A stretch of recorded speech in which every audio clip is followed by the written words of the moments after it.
Morning. Bharati cements సమర్పిస్తున్న business breakfast షోకి స్వాగతం. ఏషియన్ మార్కెట్స్లో ఈ ఫ్రైడే మార్నింగ్ కూడా నష్టాలే కనిపిస్తున్నాయి. ఎస్ఎక్స్ నిఫ్టీ ప్రస్తుతం 7716 మళ్ళీ 7700 లెవెల్ని టెస్ట్ చేసే దిశగా వెళ్తోంది. 45 పాయింట్ల నష్టంతో కనిపిస్తోంది. So other Asian indices like Hang Seng కావచ్చు ఆర్ కోస్పీ కావచ్చు, ఇటువంటివన్నీ కూడా నష్టాల్లో కనిపిస్తున్న పరిస్థితి ఉదయం. సో జాబ్లెస్ క్లెయిమ్స్ డేటా మళ్ళీ పెరిగింది యూఎస్లో. ఇవాళ నాన్ ఫామ్ పేరోల్స్ డేటా కూడా రాబోతోంది. సో అది ఏ రకంగా ఉంటుంది అన్నది యుఎస్ మార్కెట్ సంబంధించి ఒక ఆందోళన. అయితే ఏషియన్ మార్కెట్స్లో రకరకాల factors, global growth concerns like Chinese concerns కావచ్చు, జపనీస్ ఎకానమీ ష్రింక్ అవుతోంది. సో అది ఓవరాల్ గ్లోబల్ ఎకానమీని దెబ్బతీసే విధంగా ఉందన్న అంచనాలు. అలాగే క్రూడ్ ప్రైసెస్ 1.2% పెరిగాయి.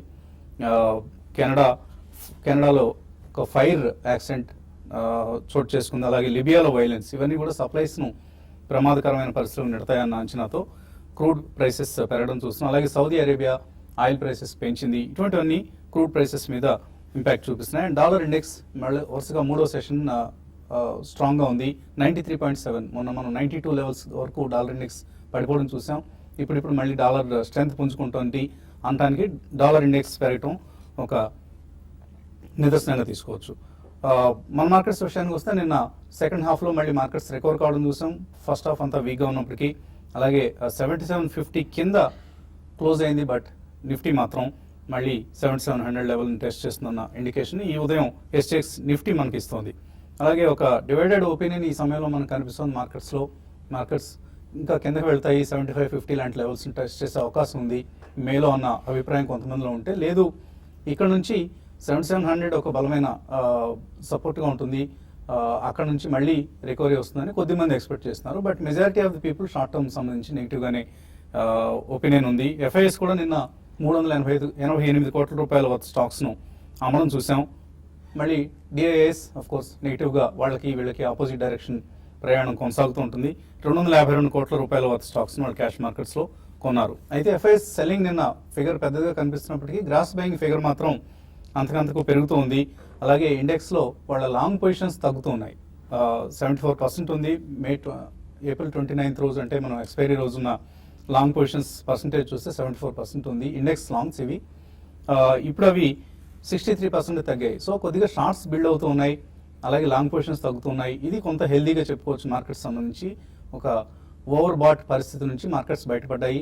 ఇప్పుడు క్రమేపీ సెల్లింగ్ పొజిషన్స్ పెరుగుతున్నాయి. కాబట్టి maybe in the later half of May 15 తర్వాత మేబీ కొద్దిగా మార్కెట్స్లో మనం రికవరీ చూసే అవకాశం కనిపిస్తుంది.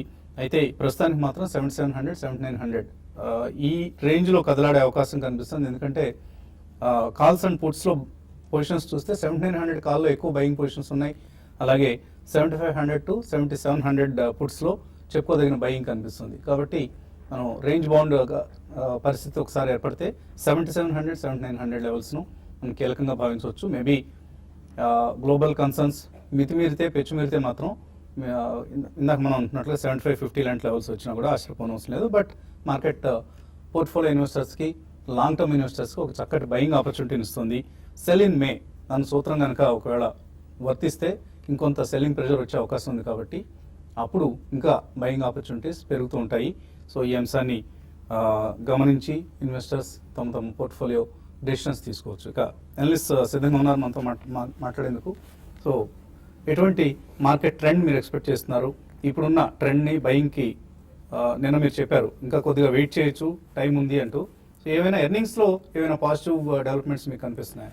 ఏదైనా ఎర్నింగ్స్ పాజిటివ్ ఉంటే స్టాక్ స్పెసిఫిక్ బాగానే ఉంటుందండి. బట్ ఓవరాల్ మార్కెట్ పరంగా అయితే కొద్దిగా వెయిట్ చేయడమే బెటర్ అండి. ఎందుకంటే ఎర్నింగ్స్ బాగున్న చోట కూడా అక్కడ మార్కెట్ వీక్ ఉంటే అక్కడ కూడా సెల్లింగ్ వచ్చే రిస్క్ ఉంటుంది అనమాట. యాక్చువల్లీ అంటే ఓవరాల్ మార్కెట్ ట్రెండ్ చాలా ఇన్ఫ్లుయెన్స్ చేస్తుంది.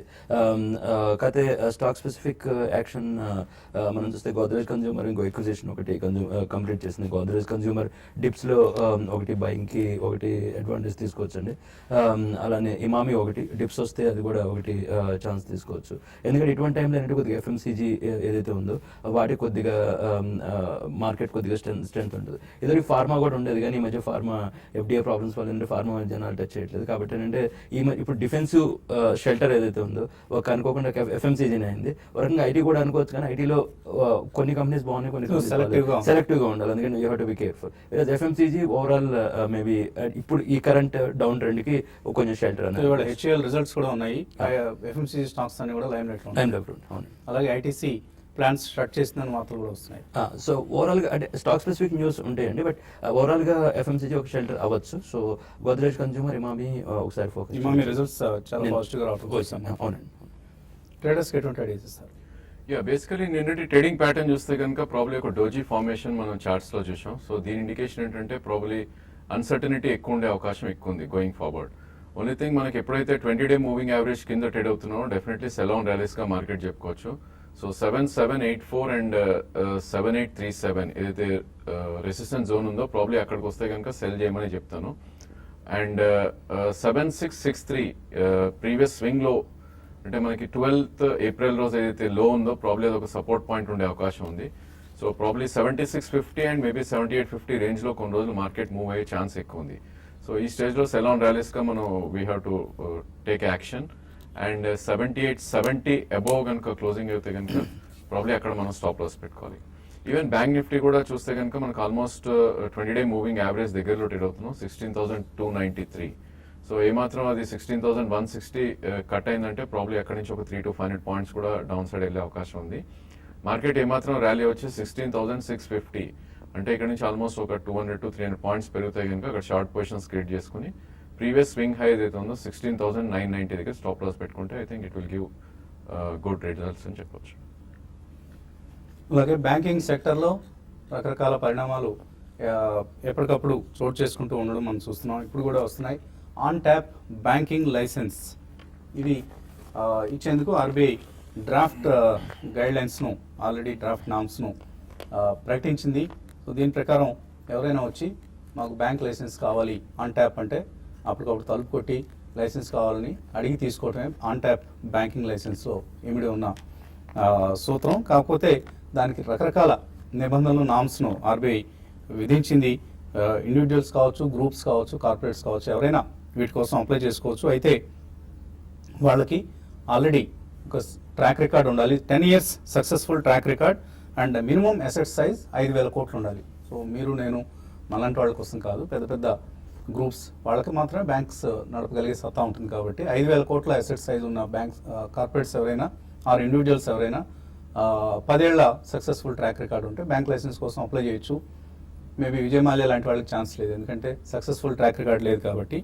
అండ్ 60% ఇన్కమ్ వాళ్ళకి ఫైనాన్షియల్ సర్వీసెస్ నుంచి ఆల్రెడీ వస్తూ ఉండాలి. కాబట్టి రిలయన్స్కి, టాటాస్కి, బిర్లాస్కి వీళ్ళకి అర్హత లేదు అంటూ మనకు స్పష్టమవుతుంది. ఎల్ఎన్టీ లాంటి వాళ్ళకి 60% ఇన్కమ్ వాళ్ళకి వేరే కోర్ యాక్టివిటీస్ వేరేగా ఉన్నాయి. కాబట్టి Reliance for instance petroleum sector నుంచి, ఆయిల్ అండ్ గ్యాస్ సెక్టర్ నుంచి ఎక్కువ డబ్బు వస్తుంది.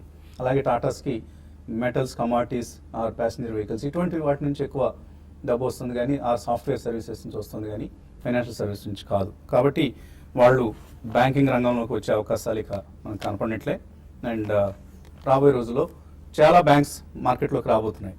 ఇక్కడ బేసిక్ గా అడ్వాంటేజ్ తీసుకునే కంపెనీస్ ఎవరంటే Shriram transport finance, LIC housing finance, NBFCs వాళ్ళకి మంచి స్ట్రెంత్ ఉంటుందండి. ఎందుకంటే ఈవెన్ పేరెంటల్ సపోర్ట్ కూడా హై పెడిగ్రీ కాబట్టి అంటే మంచి క్వాలిటీ మేనేజ్మెంట్స్ కాబట్టి. సో బజాజ్ ఫైనాన్స్ అయినా, Shriram transport, LIC housing finance. Plus ఇక్కడ ఇంకోటి గుర్తుపెట్టుకోవాల్సిందంటే ఈక్విటాస్ హోల్డింగ్స్ కానీ, ఉద్యోగం కానీ, ఏదో స్మాల్ ఫైనాన్స్ బ్యాంక్స్ గురించి ఇద్దరు మనం ఏదైతే చర్చించామో వాటికి కూడా ఏంటంటే అది కూడా ఫైనాన్స్ సెక్టర్ లోనే వస్తుంది. వాటికి కూడా ఫుల్ బ్యాంక్స్ అయ్యే ఛాన్స్ ఉన్న సెగ్మెంట్ అనమాట. స్మాల్ ఫైనాన్స్ లో ఇదివరకు ఆల్రెడీ గైడ్ లైన్స్ లోనే వాటికి కావాలంటే యూనివర్సల్ బ్యాంక్ కి షిఫ్ట్ అవ్వాల్సిన ఇదివరకు ఉంది. కాదు ఇప్పుడు ఆన్ ట్యాప్ మాత్రం వాళ్ళకి 5,000 crores దాటాలి ఉందండి. అదే ఇన్సూరెన్స్ అంటే మెయిన్ 2-3 ప్లేయర్స్ కి ఆల్రెడీ ఉంది, చిన్న వాటికి లేవు కానీ మెయిన్ వాటికి ఆల్రెడీ ఉంది అనమాట. సో రాబోయే రోజుల్లో బ్యాంకింగ్ సెక్టర్లో కాంపిటీషన్, పోటీ తీవ్రతరం అవుతోంది. సో బ్యాంక్స్ పోటాపోటీగా పనిచేయాల్సిన అవసరం ఉంది. మాకేంటి మేము ఎస్బీఐ, లేకపోతే మాకేంటి మేము ఆంధ్రా బ్యాంక్ అంటూ కాలు మీద కాలేసుకుని దర్జాగా ఎంప్లాయీస్ దర్జా వరకు పోసే రోజులు పోతున్నాయని అర్థం చేసుకోవాలి అందరూ. కాలర్స్ లైన్లో ఉన్నారు. మొదటి కాలర్ రామచంద్రరావు. హలో హలో అడగండి రామచంద్రరావు గారు. సార్ నేను యూపీఎల్ గురించి తెలుసుకుందాం అనుకుంటున్నాను సార్. 100 shares కొందాం అనుకుంటున్నాను. 2 years ప్రాస్పెక్ట్స్ లో. ఓకే.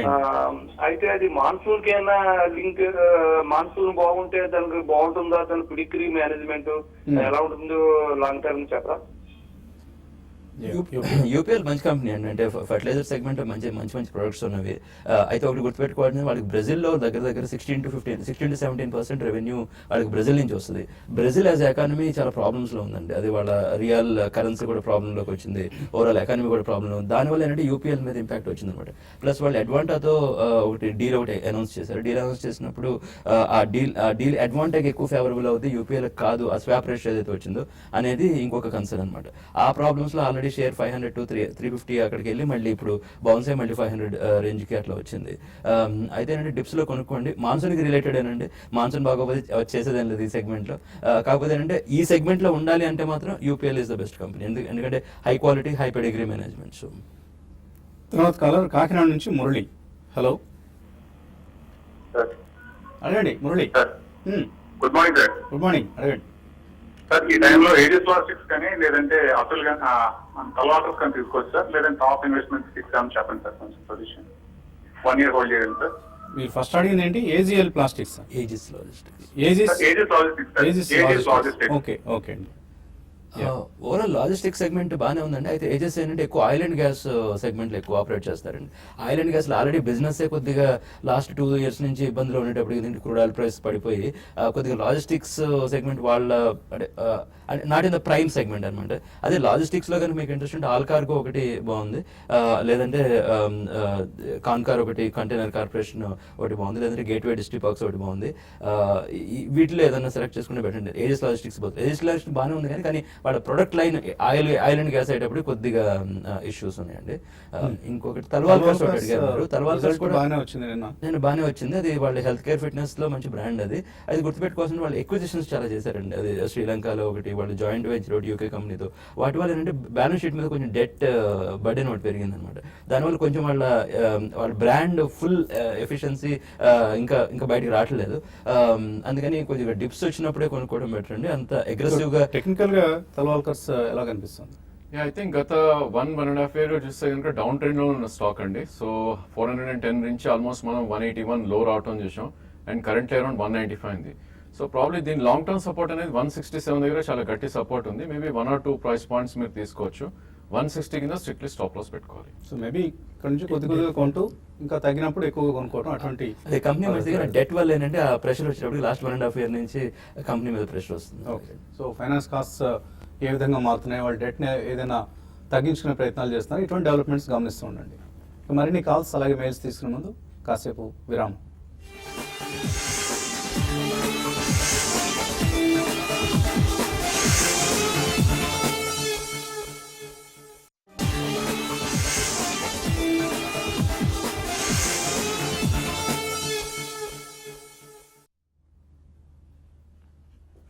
భారతీయ సిమెంట్ సమర్పిస్తున్న బిజినెస్ బ్రేక్ఫాస్ట్ తిరిగి స్వాగతం. మార్కెట్స్ ఇవాళ నష్టాలతో ప్రారంభమయ్యే అవకాశాలు కనిపిస్తున్నాయి. 40 పాయింట్ల నష్టంతో ఎస్టీఎక్స్ నిఫ్టీ ఒక వీక్ ఓపెనింగ్ను ఇండికేట్ చేస్తుంది. తర్వాత కాలర్ లైన్లో ఉన్నారు, ఒంగోలు నుంచి Prasanna. Hello. Hello, good morning sir. Morning అండి, అడగండి. సార్, నైజీరియా మిడ్ నైట్ వచ్చి 77 లో తీసుకున్నాను సార్. ఐసిఐసిఐ బ్యాంక్ ఏ టైంలో ఎంటర్ అవ్వచ్చు? ఎస్బీఐ కొంచెం చెప్పండి sir. Nigeria mid night sir Kutumbarao గారు చెప్పారని తీసుకున్నామండి, కానీ ఆయన చెప్పిన ప్రాఫిట్ లోనే ఉన్నాను. ఈసారి ఎందుకు బాగా లాస్ లో ఉన్నాను సార్? నైవేలి లిగ్నైట్ పరిస్థితి. అది తమిళనాడు స్టేట్ పిఎస్యూ అండి, అది స్టేట్ గవర్నమెంట్ రిలేటెడ్. దాంట్లో తమిళనాడు గవర్నమెంట్ కూడా ఏంటంటే దాంట్లో కూడా ఇంకొక ఎఫ్పిఓ అంటే ఆఫర్ ఫర్ సేల్ తీసుకోవడానికి ప్రయత్నిస్తున్నారు అనేది న్యూస్. కంపెనీ మంచి కంపెనీ అండి, దాంట్లో ప్రాబ్లం లేదు. కానీ ఏదైతే సెగ్మెంట్ దేంట్లో అయితే ఉన్నారో అందులో పిఎస్యూసీ అంటే ఒకసారి పర్ఫార్మెన్స్ కొంచెం స్లోనే ఉండే అవకాశం ఉంటుంది. అంటే మీకు ఇమీడియట్ మనీ ఏదైనా నీడ్ లేకపోతే మీరు హోల్డ్ చేయమని నేను సలహా ఇస్తాను. అంటే ఈవెన్చువల్గా ఒకసారి బౌన్స్ వస్తే మీకు ప్రాఫిట్లోనే ఎగ్జిట్ అయ్యే ఛాన్స్ ఉంటుంది. ఐసిఐసిఐ బ్యాంక్ కొద్దిగా వీక్నెస్ ఉందండి. రిజల్ట్స్ తర్వాత కొద్దిగా షార్ట్స్ బిల్డప్ అవుతున్నాయి. అయితే ఏంటంటే కొద్దిగా వెయిట్ చేయమని చెప్తాను. ఎందుకంటే మరి నేను అనుకున్న పిఎస్యూ బ్యాంక్ రిజల్ట్స్ కూడా వచ్చినప్పుడు ఓవరాల్ బ్యాంకింగ్ సిస్టమ్ మీద ఇంకోసారి ప్రెషర్ వచ్చే ఛాన్స్ ఉంది. మేబీ 180, 170 లెవెల్స్కి వెళ్తే అప్పుడు ఒకసారి ఏమన్నా అంటే మంచి డిప్స్లో దొరికితే అప్పుడు తీసుకోవడం బెటర్. ఓకే అండి. అనిల్ బెంగళూరు నుంచి తర్వాత కాలర్. హలో. హలో, అరే అనిల్. సార్ మేము బ్యాంక్ కాల్ చేస్తున్నది ఎస్బీఐ ఈ ప్రైస్ పాయింట్ లో కొనుక్కోవచ్చా? ఒకటి రేణుకా షుగర్స్ 14 రూపీస్ తో 800 షేర్స్ హోల్డ్ చేస్తున్నాను, అది సేల్ చేయొచ్చా లాంగ్ టర్మ్ కోసం? Renuka sugars hold are cell. I think SBI probably you can start buying అండి, ఎందుకంటే ఇది మనకి ఏదైతే గ్యాప్ క్రియేషన్ ఉందో 172 నుంచి 163 మనకి గ్యాప్ ఫార్మ్ అవటం చూసాం 29th ఫిబ్రవరి రోజు, బడ్జెట్ రోజు. సో ప్రాబ్లీ ఆ గ్యాప్ ఫిల్ చేసే ప్రయత్నం చేస్తుంది ఇక్కడ. మేబీ ఒక 10 to 15 పాయింట్స్ పడితే కనుక మీరు బయింగ్ మొదలెట్టవచ్చు. మేబీ 2 ప్రైస్ పాయింట్స్ లో మీరు యాడ్ చేయొచ్చు. In case market pull back అవుతే కనుక మొన్నటి స్వింగ్ హై 200 నుంచి 205 దాకా వెళ్ళే అవకాశం ఉంది.